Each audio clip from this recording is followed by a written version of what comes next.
अनेक वेळेला अनेकांच्या तोंडून आपण ऐकले असेल की आपण या जगात विशिष्ट कामाकरता जन्माला येतो.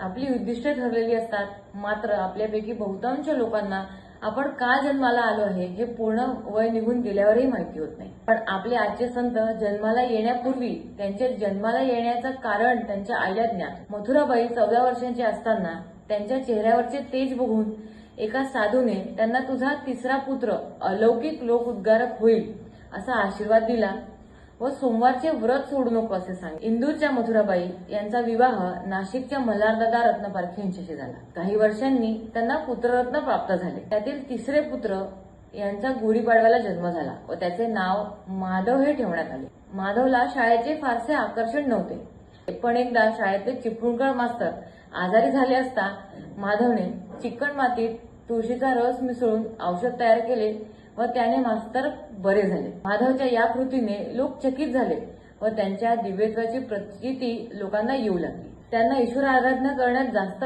रस वाटत असे, त्यासाठी ते सतत देवळात बसले राहत. यामुळे त्यांच्या आईला त्यांची काळजी वाटू लागली व त्या माधवला घेऊन नाशिकला यशवंतराव देव यांच्याकडे गेल्या व त्यांना सगळा प्रकार सांगितला.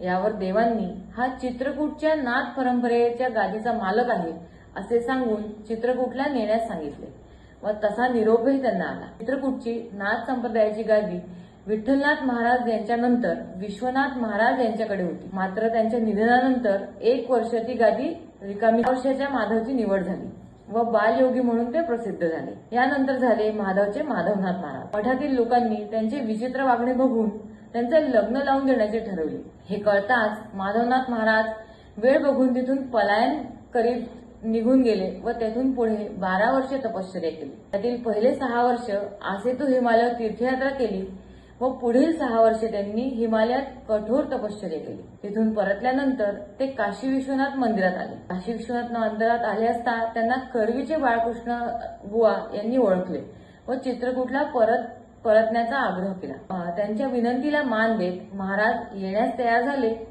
मात्र आजन्म चित्रकूटला न राहण्याची इच्छा प्रकट केली. चित्रकूटला परतल्यानंतर देवस्थानाकडे लोक आकर्षित होऊ लागले. देवस्थानाला देणग्या मिळू लागल्या, द्रव्य जमा होऊ लागले, नाथांचा विनियोग करू लागले. नाथांनी मंदिराची दुरुस्ती करून साधू संतांसाठी खोल्या व स्वतःसाठी गुफा तयार करून घेतली. काही ठिकाणी विहिरी, धर्मशाळा बांधल्या. होम हवने, वस्त्रदान, भोजनदान इत्यादीचे दान सुरू केले. जुन्या मंदिराचे जीर्णोद्धार केले. अशा सगळ्या कार्याने त्यांची कीर्ती वायुवेगाने पसरू लागली. हे जाणून आता येथे राहण्याचे ठीक नाही असे ठरवून करवीचा त्याग करण्याचे निमित्त शोधू लागले. वयाच्या 33व्या वर्षी